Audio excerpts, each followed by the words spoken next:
அனைவருக்கும் வணக்கம். இப்போது நம்ம ஃப்ரெண்டு கூட ரொம்ப நாள் நம்ம பேசவே இல்லை. அவங்க இன்றைக்கி ஃபோன் பண்ணியிருக்காங்க.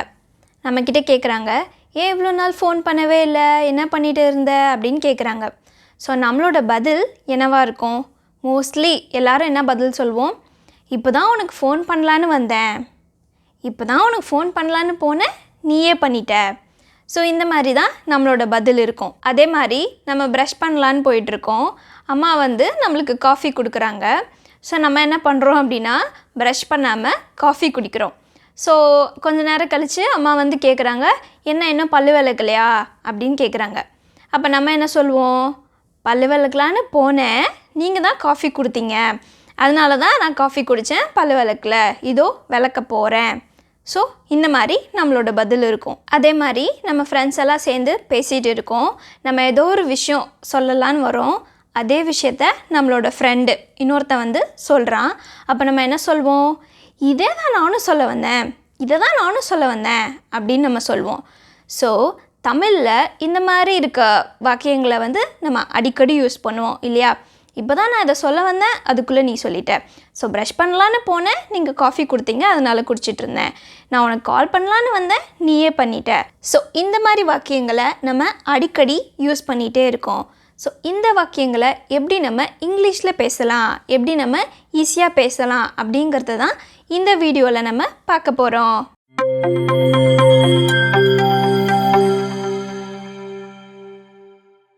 இந்த வீடியோவில் நம்ம அபவுட் டு பற்றின யூசேஜ் தான் பார்க்க போகிறோம். ஃபஸ்ட்டு சென்டென்ஸ் ஸ்ட்ரக்சர் எப்படி இருக்குதுன்னு நம்ம பார்த்துடலாம். சப்ஜெக்ட் ஐ வரப்போ am, about to, verb 1, object. இது ஹீ, ஷீ, இட் மற்றும் சிங்குலர் நவுன் சப்ஜெக்டாக வரப்போ is plus about to, verb 1, object. இப்போ அடுத்து யூ, வி, தே மற்றும் ப்ளூரல் நவுன் வரப்போ are plus about to plus verb 1, அதுக்கப்புறம் ஆப்ஜெக்ட் வரப்போகுது. இப்போது இதுக்கான எக்ஸாம்பிள் சென்டென்சஸ் பார்க்குறப்போ நம்மளுக்கு இன்னும் நல்லா தெளிவாக புரியும். ஃபர்ஸ்ட் எக்ஸாம்பிள் என்ன இருக்குதுன்னு பார்க்கலாம். ஐ ஆம் அபவுட் டு கால் யூ, நான் உனக்கு கால் பண்ண போகிறேன். இந்த சென்டென்ஸ் எதை குறிக்குது? இனிமே நடக்க போகிற, உடனடியாக நடக்க போகிற ஒரு விஷயத்தை குறிக்குது. இப்போது இன்னொரு எக்ஸாம்பிள் பார்க்கலாம். The movie is about to start. படம் ஸ்டார்ட் ஆக போகுது. நம்ம ஃப்ரெண்டுக்கு கால் பண்ணி சொல்கிறோம். நம்ம எல்லோரும் தேட்டரில் இருக்கோம், ஒருத்தன் மட்டும் லேட்டாக வரான். நம்ம ஃபோன் பண்ணி சொல்கிறோம், படம் ஸ்டார்ட் ஆக போகுதுடா, சீக்கிரம் வா. The movie is about to start. இப்போ வேறு என்ன எக்ஸாம்பிள் சொல்லலாம்?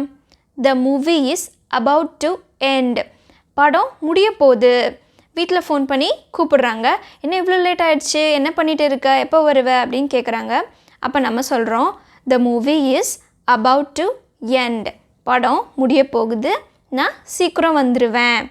ஸோ இப்போ இந்த எக்ஸாம்பிள் சென்டென்ஸ்லாம் வச்சு பார்க்குறப்போ நம்மளுக்கு என்ன தெரியுது?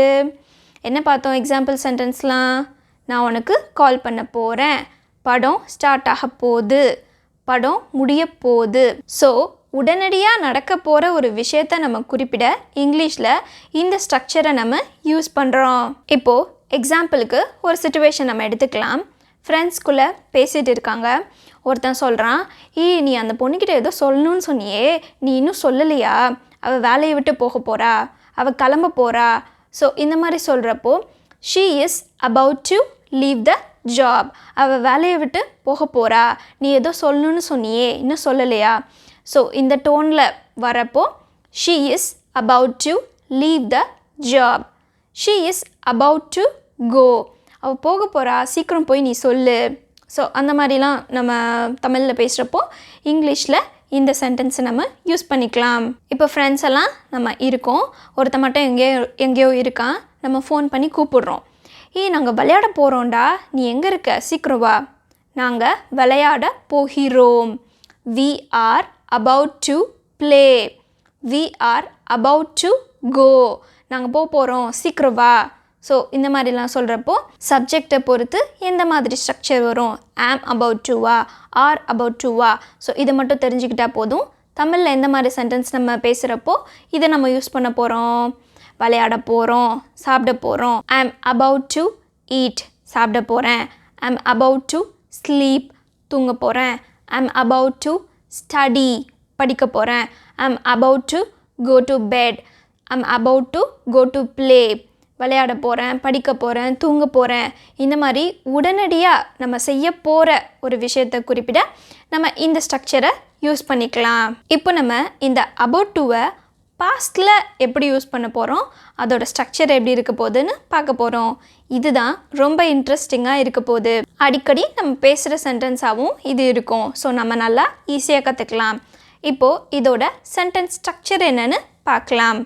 Subject I, he, she, it மற்றும் சிங்குலர் நவுன் வரப்போ was plus about to verb 1 அதுக்கப்புறம் ஆப்ஜெக்ட் வரப்போகுது.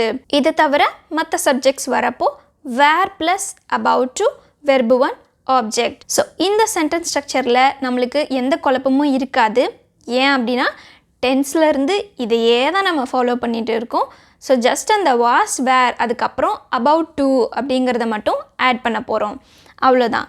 இப்போது இதுக்கான எக்ஸாம்பிள் சென்டென்சஸ் பார்க்கலாம். I was about to brush my teeth.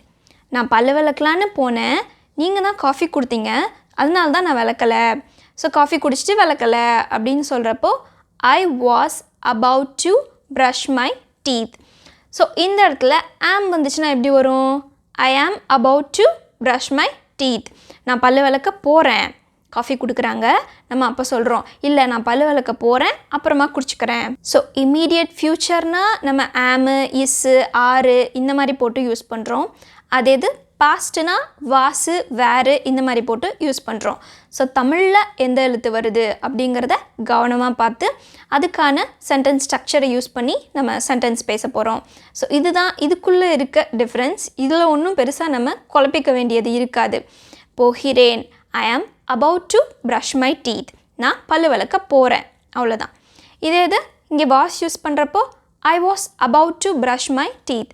நான் பல்லு விளக்கலான்னு போனேன், நீங்கள் தான் காஃபி கொடுத்துட்டீங்க, அதனால தான் விளக்கலை. ஸோ அந்த மாதிரி சொல்கிறப்போ I was about to brush my teeth.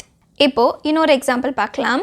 நம்ம ஏதோ ஒன்று சொல்ல வரோம், அதுக்குள்ளே வேறு யாரோ நம்ம ஃப்ரெண்டு வந்து ஏதோ குறுக்காக பேசி நம்மளுக்கு அதை மறக்க வச்சிடுறான்.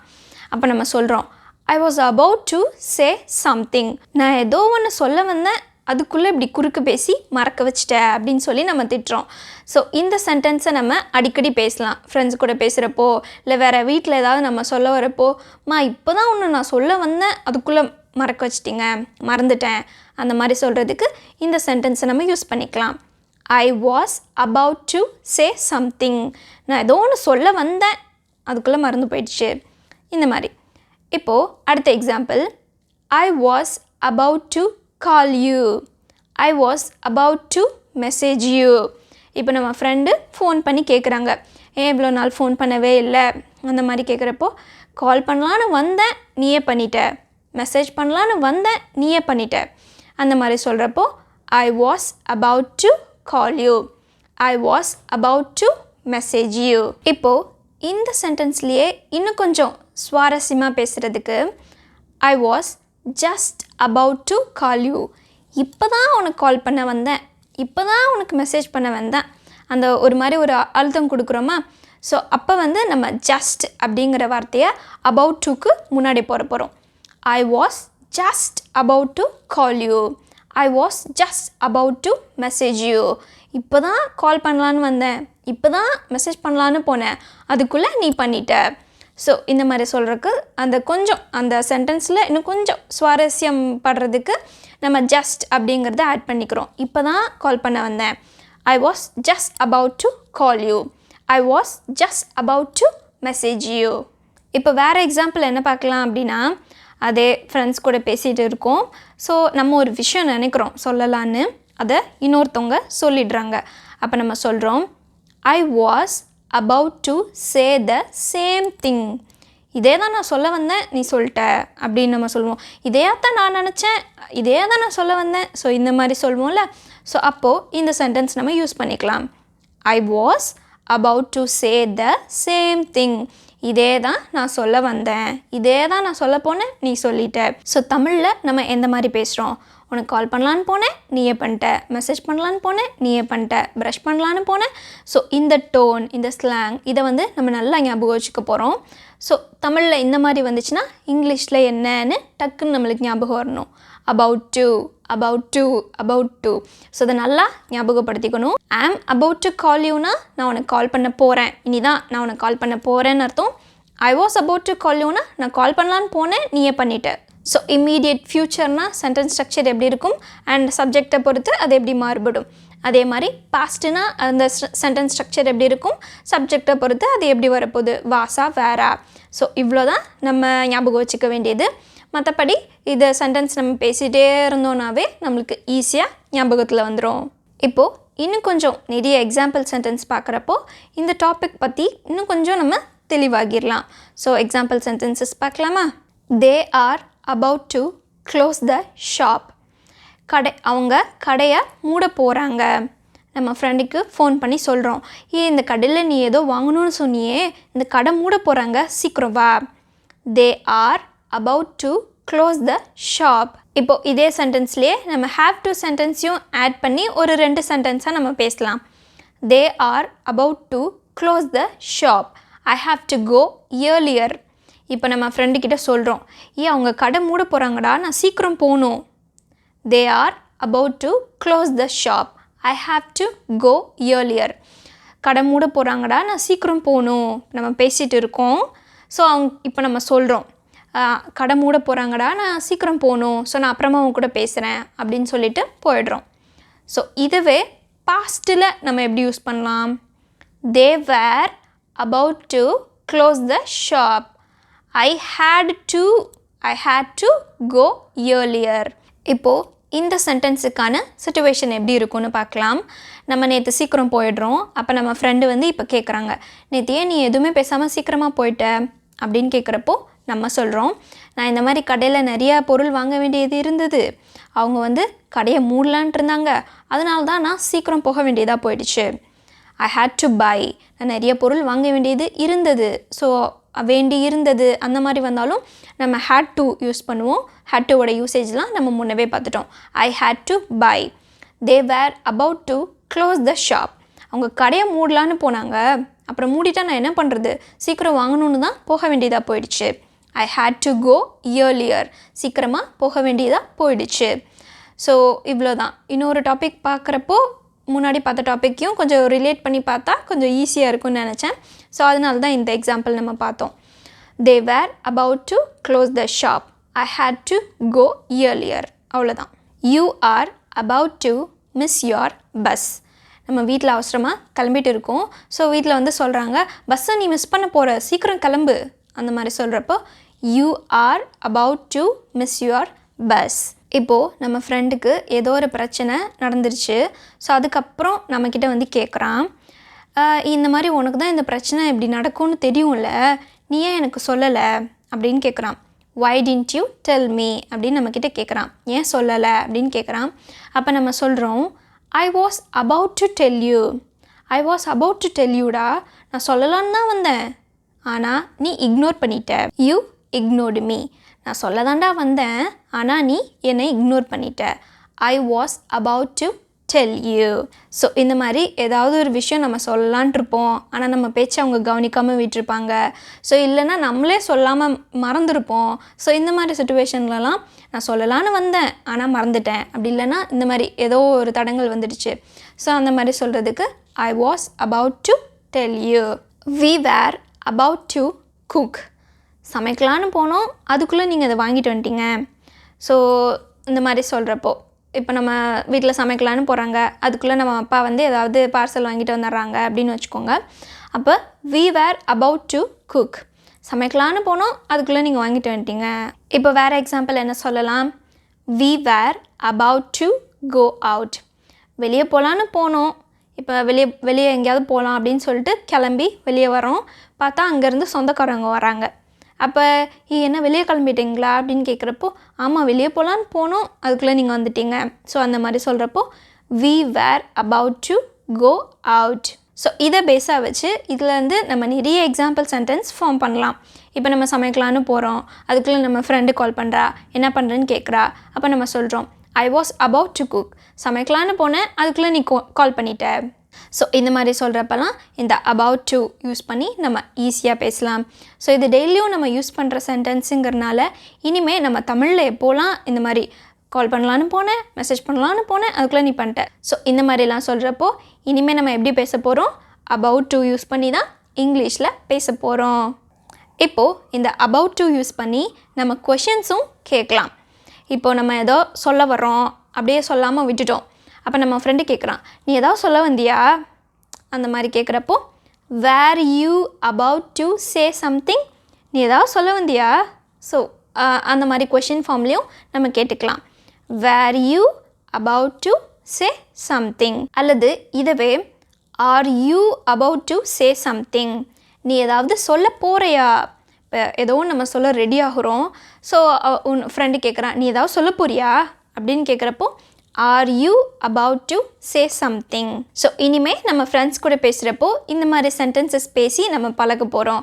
இப்போது நம்மலாம் ஏதாவது சொல்லணும் அப்படின்னு சொல்லிட்டு மெசேஜ் டைப் பண்ணிவிட்டு ஆனால் அதை சென்ட் பண்ணாமல் இது பண்ணிவிடுவோம். இல்லை ஏதாவது சொல்லணும்னு வந்துட்டு அப்படியே சொல்லாமல் விட்டுடுவோம். ஸோ அப்போலாம் இந்த 2 சென்டென்ஸையும் நம்ம யூஸ் பண்ணிக்கலாம். இதை பேஸாக வச்சு இன்னும் நிறைய சென்டென்ஸும் நம்ம க்ரியேட் பண்ணலாம். Are you about to say something. ஏதாவது சொல்ல போறியா? Were you about to say something. ஏதாவது சொல்ல போனியா? ஏதாவது சொல்ல வந்தியா? ஸோ அந்த மாதிரி கேட்குறப்போ இந்த மாதிரி சென்டென்சஸ் நம்ம யூஸ் பண்ணிக்கலாம். இப்போ வேறு எந்த மாதிரி கொஷின் ஃபார்ம் பார்க்கலாம்? முன்னாடி என்ன பார்த்தோம்? They are about to close the shop. கடை மூட போகிறாங்கடா, சீக்கிரம் வா அப்படின்னு சொல்லிட்டு ஒன்று பார்த்தோமா? ஸோ இதை கொஷின் ஃபார்மில் எப்படி கேட்கலாம்? ஆரை முன்னாடி போட்டுட்டு are they about to close the shop. என்னது கடை மூட போகிறாங்களா? ஜிஜோ நான் இவ்வளோ வேறு வாங்கணுமே, கடை மூட போகிறாங்களா? ஸோ அந்த மாதிரி கேட்குறப்போ are they about to close the shop. என்னது அவங்க கடை மூட போகிறாங்களா? ஸோ இந்த மாதிரி கொஷின் ஃபார்மை நம்ம கேட்டுக்கலாம். இப்போ வேறு என்ன பார்க்கலாம்? She is about to leave the job. ஏன் அவள் வேலையை விட போகிறாடா, நீ ஏதோ சொல்லணும், நீ சொல்லலையா? அப்போ அவன் உடனே ஷாக் ஆகிட்டு கேட்குறான், என்னது வேலையை விட போகிறாளா? Is she about to leave the job. So இந்த மாதிரி கொஷின் ஃபார்ம் நம்ம கேட்டுக்கலாம். இப்போ லாஸ்ட்டாக ஒரு கொஷின் ஃபார்ம் பார்க்கலாம். The movie is about to start. படம் ஸ்டார்ட் ஆக போகுதுடா, சீக்கிரம் வா அப்படி நம்ம ஃபோன் பண்ணி கூப்பிடுறோம். என்னது படம் ஸ்டார்ட் ஆக போதா, நான் இன்னும் கிளம்பவே இல்லையேடா. ஸோ இந்த மாதிரி ஷாக் ஆகிட்டு கேட்குறப்போ is the movie about to start. என்னது படம் ஸ்டார்ட் ஆக போதா. ஸோ அவ்வளோதான். ஸோ கொஷின் ஃபார்மும் நம்ம இதிலேருந்து ஈஸியாக ஃபார்ம் பண்ணிக்கலாம். ஸோ அபவுட் டு யூஸ் பண்ணி சென்டென்ஸ் எப்படி வரப்போகுது? I am about to call you. நான் உனக்கு கால் பண்ண போகிறேன், படிக்க போகிறேன், தூங்க போகிறேன். ஸோ இந்த மாதிரி இம்மீடியட்டாக உடனடியாக நடக்க போகிற ஒரு விஷயத்தை குறிப்பிட நம்ம இந்த அபவுட் டு யூஸ் பண்ணுறோம். ஸோ இதே மாதிரி இந்த அபவுட் டுவை பாஸ்டில் எப்படி யூஸ் பண்ணுறோம்? கால் பண்ணலான்னு போனேன், சாப்பிட்லான்னு போனேன், ப்ரஷ் பண்ணலான்னு போனேன். ஸோ நம்ம பண்ணலை, எந்த ஒரு விஷயத்தையும் பண்ணலை, ஆனால் பண்ணலான்னு போனோம். சரியா? ஸோ இது வந்து பாஸ்ட்டு. அதே மாதிரி இங்கே இம்மீடியட் ஃப்யூச்சர், இதுவும் நம்ம பண்ணலை, உடனடியாக பண்ண போகிறோம். ஸோ அவ்வளோதான். தமிழில் எந்த மாதிரி டோனில் யூஸ் பண்ணால் அபவுட் டு எப்படி வரும் அப்படிங்கிறத மட்டும் நல்லா ஞாபகம் வச்சுக்க போகிறோம். ஸோ அவ்வளோதான். இன்னொரு முக்கியமான விஷயம் என்ன அப்படின்னா, கோயிங் டுக்கும் நம்ம இதே டோனில் தானே பேசணும். ஐ am going to study, I am going to sleep. சாப்பிட போகிறேன், தூங்க போகிறேன், படிக்க போகிறேன். ஸோ இதுக்கும் நம்ம இதே டோனில் தான் பேசணும். அபவுட் டுக்கும் இதே மாதிரி தான் பேசுகிறோன்னு யாருக்காவது டவுட் வந்துச்சுன்னா உடனே கமெண்ட்டில் சொல்லுங்கள். ஸோ உங்களுக்கு டவுட் வந்திருந்தால் தான் நீங்கள் கரெக்டாக ஃபஸ்ட்லேருந்து ஃபாலோ பண்ணுறீங்கன்னு அர்த்தம். ஸோ நிறைய பேர் கண்டுபிடிச்சிருப்பீங்கன்னு நினைக்கிறேன். அபவுட் டு, கோயிங் டு ரெண்டுமே நம்ம தமிழில் ஒரே டோனில் தான் பேச போகிறோம். ஆனால் ஒரு சின்ன வித்தியாசம் மட்டும் இருக்க போகுது. அது என்ன அப்படின்னு நெக்ஸ்ட் வீடியோவில் நம்ம பார்க்கலாம். இந்த அபவுட் டுக்கான யூசேஜ் புரிஞ்சதா இல்லையா அப்படிங்கிறத கமெண்ட்டில் சொல்லுங்கள். தேங்க்யூ.